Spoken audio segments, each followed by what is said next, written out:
The sun hadn't even risen when the first complaint hit my phone. A buzzing notification, a grainy photo, and a message stamped with unnecessary authority. Your vehicle violates HOA aesthetic standards. Remove it immediately.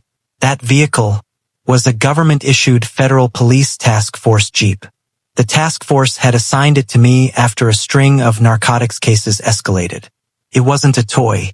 It wasn't optional. It wasn't even mine to remove. But none of that mattered to her. To the HOA president who treated the neighborhood like her personal kingdom.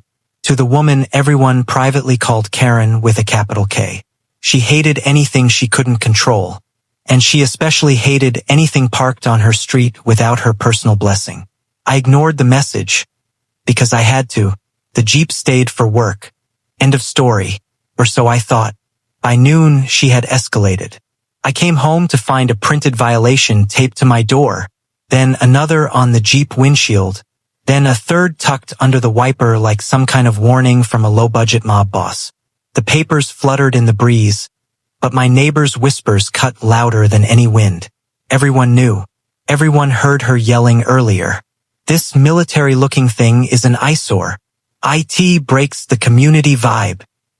He thinks rules don't apply to him. I stayed calm, because calm is part of the job. Calm keeps you alive. But even calm has limits.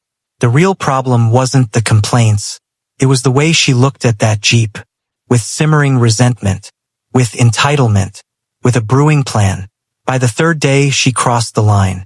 At 5:17 p.m., my doorbell rang. I answered, ready to explain again, politely, professionally, and firmly, that the Jeep was a federal asset. Instead, I was greeted by a wall of rage wrapped in business-casual polyester. She jabbed her finger in my chest.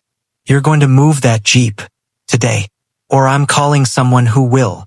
I exhaled slow. You don't have the authority to touch that vehicle. I said. It's part of an ongoing federal operation. Her eyes widened, but not with fear. No, with challenge. With ego. With that dangerous kind of confidence that only comes from never having real consequences. She stormed off without another word. And for a moment, the street fell quiet. Too quiet. Calm that felt wrong. A calm that felt like the moment before a door gets kicked in. That evening, at 9:42 p.m., I heard it. A sharp metallic snap. Then another. Then the unmistakable sound of a lock hitting concrete. My heart dropped into my stomach. I knew that sound. I ran outside, and what I saw almost didn't feel real. HOA Karen. On her knees. Bolt cutters in hand. My heavy-duty Jeep lock lying broken beside her like she'd defeated a dragon. She wasn't just cutting my lock. She was pulling open the driver door, as if she intended to take the Jeep. Her voice echoed in the cul-de-sac. I'll move it myself. Let's see what you do now. That's when she saw me. Her eyes went wide. Her jaw trembled for a split second. Then she straightened up like she'd been caught rearranging a grocery shelf. I warned you, she snapped. You forced my hand. HOA bylaws give me authority to. She froze, because suddenly, flashing blue lights painted the pavement. 2 federal task force vehicles rolled into the street. Officers stepped out with controlled, practiced calm. Karen's face drained of color. Ma'am, one officer said. Step away from the federal property. This isn't federal property, she stuttered.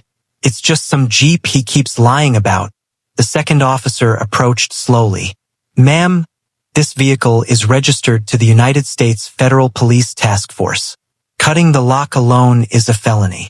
Her mouth fell open. Her legs wobbled. And for the first time since I moved into that neighborhood, Karen was silent. And that was just the beginning. Karen didn't run. She didn't scream. She just stood there, frozen, staring at the badge on the officer's vest like it was a ghost. The task force wasn't even here for her. They were here because I'd called earlier requesting routine asset verification. But the timing couldn't have been more perfect. One officer stepped toward her.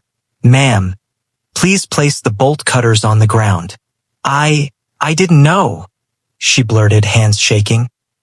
He told me it was government property, but people say that all the time. I thought he was bluffing. The officer raised one brow. Ma'am, nobody bluffs with federal plates. She looked at me then, desperate, pleading, like I was supposed to rescue her from the disaster she created. I didn't say a word, because I'd spent days explaining, and she spent days ignoring. The officers documented everything, the cut lock, the attempt to access the vehicle, the HOA papers she taped all over the Jeep. One officer turned to me. Do you want to press charges? Karen gasped. Her hand flew to her chest like she'd been shot. Press charges? For what? I was enforcing HOA rules. The officer replied, voice calm but lethal. Ma'am, you attempted unauthorized access to a federal law enforcement vehicle. That's a felony. Karen staggered back like the word itself hit her. But before she could melt into another excuse, a neighbor walked out. Then another, and another. Within minutes, half the street had gathered. Phones out, cameras recording, people whispering. She finally messed with the wrong person. I knew that Jeep looked official. She cut the lock? Oh, she's done. Karen's face flushed red as every eye landed on her. For years, she controlled this neighborhood with paperwork, threats, and petty power trips. But not today. Today, the neighborhood watched her get written up, her get questioned, her get escorted away from the Jeep like an intruder. She tried to salvage her pride. This is all a misunderstanding, she insisted, forcing a shaky smile. I'm just doing my duty as HOA president. The officer shook his head. Ma'am, HOA rules don't supersede federal jurisdiction. Silence. Cold. Humiliating. Absolute silence. Then came the part she didn't expect. The officer turned to me again. You can pursue full charges, he said, or file this as a formal warning. It's your call. I looked at Karen, truly looked at her. Not at the monster she acted like. Not at the bully she played every day, but at the woman trembling in front of a crowd for the first time. And I made a decision. I'm not pressing charges, I said, voice steady. But she will be paying for the damage. And she will stay away from the Jeep. Karen's relief lasted exactly 0.3 seconds. Then the officer added, and the HOA will be contacted regarding the misuse of authority. This incident will be documented federally. Her eyes widened. That wasn't just embarrassment. That was checkmate. HOA leadership called an emergency meeting the next morning. Karen showed up with sunglasses on, pretending it was all just overblown drama. But it wasn't drama. It was consequences. Within 48 hours, she was removed as HOA president, stripped of authority, voted out by the same neighbors she'd bullied for years. And the cherry on top, the HOA sent me a written apology for misunderstanding the legal status of the vehicle. The Jeep stayed. Karen's power didn't. And every single time I drove that task force vehicle through the neighborhood, she looked away. Because for once, for the first time ever, Karen learned exactly what happens when you try to steal the wrong Jeep. And this time, her HOA badge couldn't save her.